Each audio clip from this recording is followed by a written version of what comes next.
I use the word real functional training, and real is an acronym for realistic exercises are executed with perfect form at a high intensity, leaving you with a body that looks as good as it performs. Good. And So so we're in the same we're on the place. same boat. You know, it's just like if it's not a real movement, like to me, the Bosu ball thing, like the one-legged squat on the Bosu ball, it's a cool party trick, right?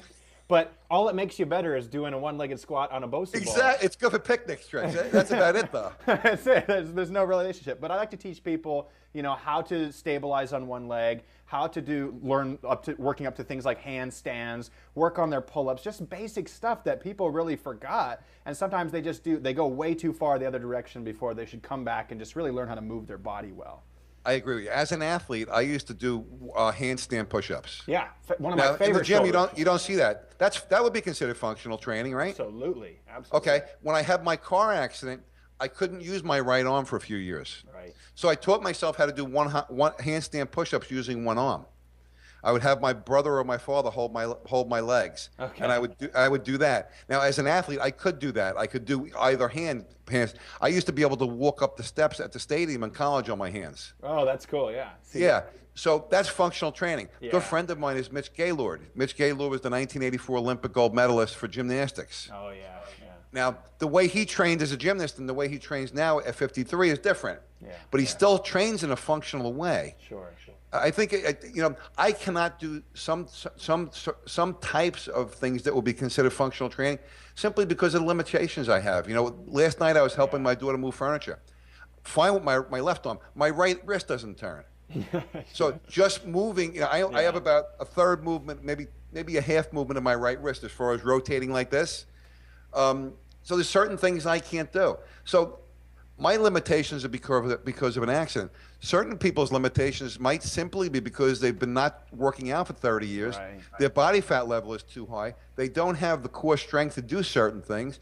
So I think people should just be cautious with that type of thing. Yeah, and if they're going to do functional training, is follow a guy like you who knows how to do it, that shows you how to do things with the way your body was designed to do them. And start slow. That's the biggest thing. Start slow and be consistent, and you really make results over time. That's really powerful. Well, you know, another thing that was interesting, I was poking around your product the other day, and I really liked the nutrition component because you mentioned Vince Gironda, right? And everybody talks about this paleo diet. Yeah. This brand new paleo diet, right? Yeah. But if you look back at the way those old timers trained and the Vince thing, had the Gironda diet was pretty much the paleo diet, right? You know the way bodybuilders, it's funny. Do you know who Rick Drayson is? No, I don't. He's an old-time bodybuilder. Okay. He's actually the guy who designed the Gold's Gym and the World Gym logos. Mm-hmm. Him and I are getting ready to start a radio show together. Oh, cool. But I was just out in L.A., and him and I had lunch at the Firehouse. And we were talking about eating, because we were both eating the same way. And I said, back in the 70s, because he was Arnold's training partner, when you trained with Arnold, how did you eat? He goes, we ate like crazy. He goes, Monday through Saturday, we ate all the protein and vegetables we could eat. He goes, then on Sunday, we went nuts. We ate our pizzas and we ate, you know, they ate like paleo before paleo was around. You know? It's and that was their leaning up method, right? That was Yeah. just the cyclical carb. Everybody just repackages this another way, but it's really just about, hey, get your protein and veggies, like you're saying, and get them from a good source. Don't eat garbage, and then kick your heels up once a week. Exactly. The 30-second diet solution is eat the protein, and obviously try to get it from healthier sources if you can, but get all the protein you want. Try to get at least a gram per pound of body weight. Eat all the green vegetables that you want. And then complex carbs is going to be something and fruit. You need to pay attention to how your body responds to it. Yeah. Some people can eat, 200, 300, 400 grams of complex carbs a day and stay lean. Others, like me, need to keep it under 100 grams a day in order to stay lean. And then I bump it up maybe once or twice a week if my muscles are feeling flat. Yeah. But that's from a guy who's an athlete who pays attention to that. The average person should just keep their complex carbs pretty low, protein and vegetables pretty high, and you'll be about as lean as healthy as you want to be. Yeah, it's incredible how complex we make it and how simple it really is for most people. Well, it's a $200 billion a year business, so it makes people very wealthy, making it very confusing. And that's not taking into consideration the money the government makes and special interest groups make off of making it very confusing. Basically, what you do is if you're in the gym, you watch what everybody else is doing and you do the opposite and you'll get good shape. Same thing with eating. Watch what everybody else is doing and do the opposite. And to make it even a step better, watch what the government is telling you what to do with their food pyramid and then turn it on its head and you'll be healthy. Yeah. Oh man, we could go on for hours about that one. I'm sure we could get into some political debates here, no doubt. Well, let's dig into something else that you're talking about. You said you want to connect the physical, mental, spiritual. We've talked a lot about kind of the physical, the superficial stuff that's really easy to understand. What about the mental stuff, John? How do people kind of step up their game and really make a change? One of the biggest things that you kind of just mentioned was people are trying too many things, then they're absorbing information from too many sources. Yeah. So how do you get people motivated to stay consistent? No, it's funny. I like to tell people it's more important what goes in your head than what goes in your mouth. Right. And because, most people, let's face it, most people today, if you looked at the way they're eating, okay, they're not eating right. But if you talk to them about the way to eat, they know how to eat. Most people know how to eat. It's very. I don't think I've ever met a person that truly doesn't know. Right, they're doing the wrong thing. The right way to eat. The bottom line is, what most people do is they use food as a drug.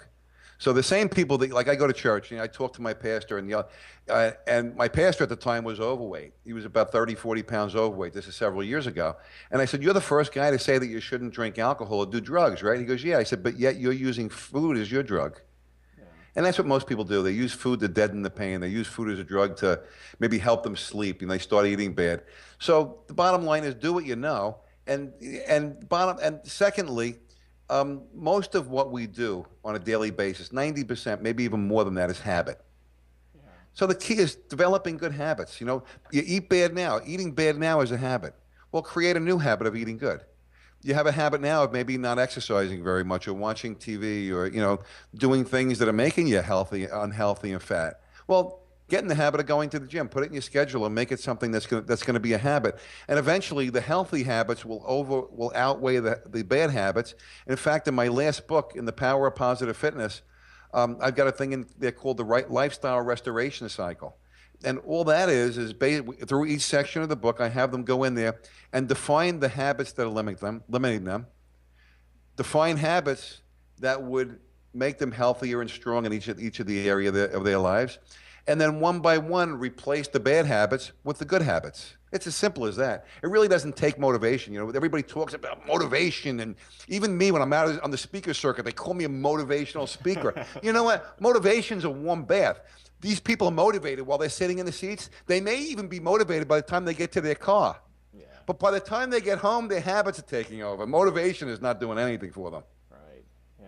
No, that's really powerful. I love how simple you make that. It's just identify the bad things, identify the good things, and just one at a time, make the switch. Well, let me ask you, you've been doing this for a long time. Is it really any more complicated than that? No, it really isn't. And I tell people all the time, I used to give people this big list, like a sheet full of stuff to do at home, right? And I give them the list and nothing happens. And then I realized I was the idiot, right? And so then I started giving them a small little piece of paper, like this big, and it said, drink more water.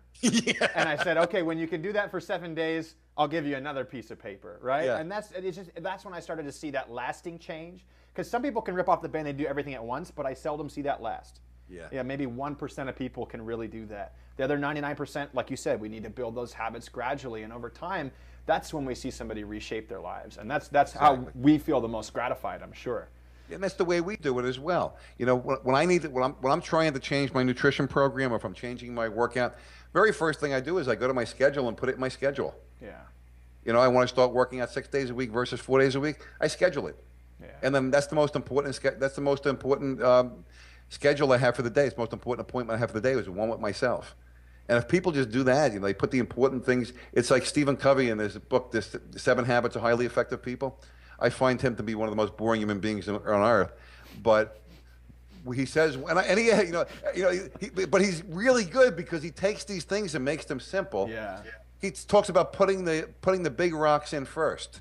Put the big rocks in, then the smaller rocks in, then the sand, then the water. And that's how you do your schedule. I'm only joking about it. I don't know him. I just, I read the book and it's like it's powerful because of the content, but it puts me to sleep. You know, Yeah. I need to be entertained. I got that one on audio and listened to it. That was a little easier for, and I had 2 times speed in my ears, you know? Yeah, but he's great.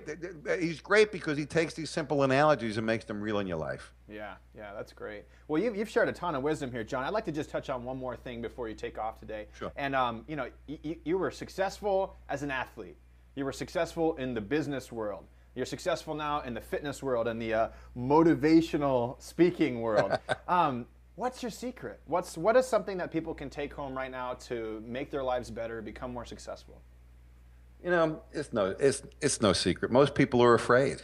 Yeah. Most people are afraid of failure, and you know, it's almost a proverb. I've always looked at my life as a challenge. When I was a runner, I always set bigger and better goals. As a business person, or as a person, I personally feel God has me here for a reason, and if I don't fulfill that reason, I've been a failure. And I'd rather fail trying than fail not trying.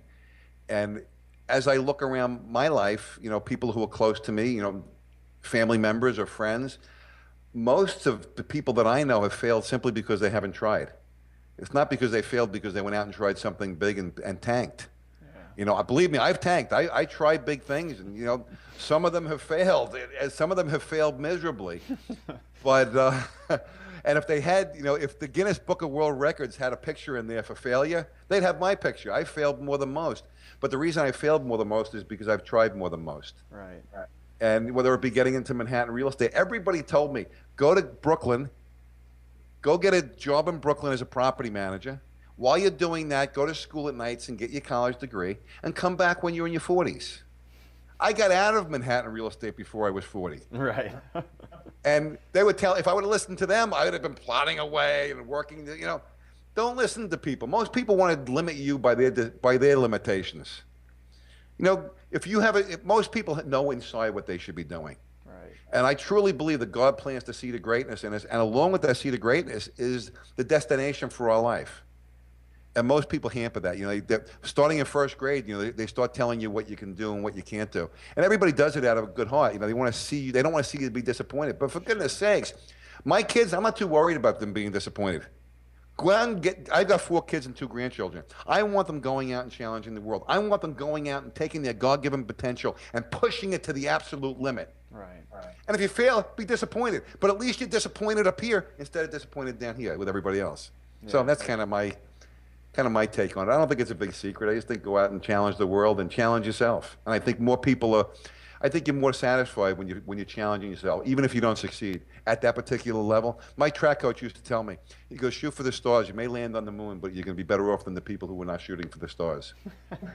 And a lot of times I landed on the moon. Sometimes I missed the moon and landed back on Earth, but it hurt. But you get up and you dust yourself off and try again. Yeah. Oh, man, that's fantastic. I always tell people in the fitness industry, I've learned everything I know, not from any certifications or gurus, but from failing over and over again myself, and then realizing what was the better path to go. So that's fantastic. John, I really appreciate your time today. What a great call. Some great nuggets of wisdom there. So thank you so much. I appreciate it. I do want one thing in closing I want to touch on. I think it was Cary Grant who once said this. He was online to a restaurant, and somebody went up and said, you shouldn't be waiting online. Do you know who you are? And he goes, my good man, if you have to tell people, you're not. And the bottom line is, if somebody's out there saying, you know, because you mentioned gurus. Yeah. If somebody's a guru, run the other way, man. Go find somebody like yourself or somebody, you know, Tyler, or, you know, somebody else out there who's been doing it and working hard. But gurus, if they need to say they're a guru, they're not. That's a good tip. Awesome, man. Thanks so much. Tyler, thank you for your time. I really appreciate you having me on today.